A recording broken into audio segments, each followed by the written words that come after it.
మీలో ఎంతమంది game of Thrones చూసారో దాంట్లో ఫస్ట్ ఎపిసోడ్ లో ఒక వూల్ఫ్ ని చూపిస్తారు. దాని పేరేంటో తెలుసా? దాని పేరు డయర్ వూల్ఫ్. వీటి జాతి 12,000 సంవత్సరాల క్రితమే అంతరించిపోయింది. కానీ సైంటిస్టులు ఇప్పుడు మళ్ళీ దాన్ని సృష్టించారంట.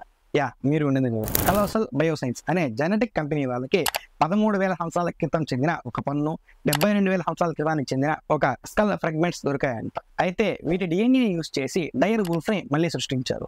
ఎలా అనుకుంటున్నారా? అది కూడా చెప్తా వినండి. Grey wolf and dire wolf 95.5% genetical గా మ్యాచ్ అవుతాయంట.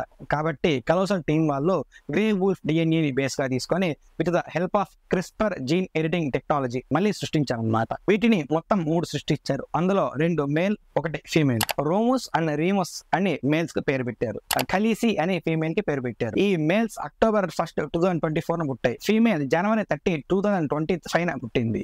ఈ మొత్తం ప్రాసెస్ చేయడానికి వీళ్ళకి 18 నెలలు పట్టిందంట. అంతేకాకుండా ఈ కంపెనీ వాళ్ళు ఫ్యూచర్ లో ఉల్లి మామూర్, అదే అండి ఐసీలో చూశారు కదా పెద్ద ఏనుగు, దాన్ని, డూడుని, టస్మానియన్ టైగర్ ని కూడా మళ్ళీ పుట్టిస్తాం అని అంటున్నారు. ఇది నేచర్ కి అగైన్స్ట్ అని చాలా మంది సైంటిస్టులు అంటున్నారు. కానీ ఈ కంపెనీ CEO బెన్ లామ్ మాత్రం ఇది కన్సర్వేషన్ కి యూజ్ అవుతుందని, ఈకో సిస్టమ్ ని రిస్టోర్ చేయొచ్చని చెబుతున్నారు. దీని గురించి మీరేమనుకుంటారో కామెంట్ లో చెప్పండి.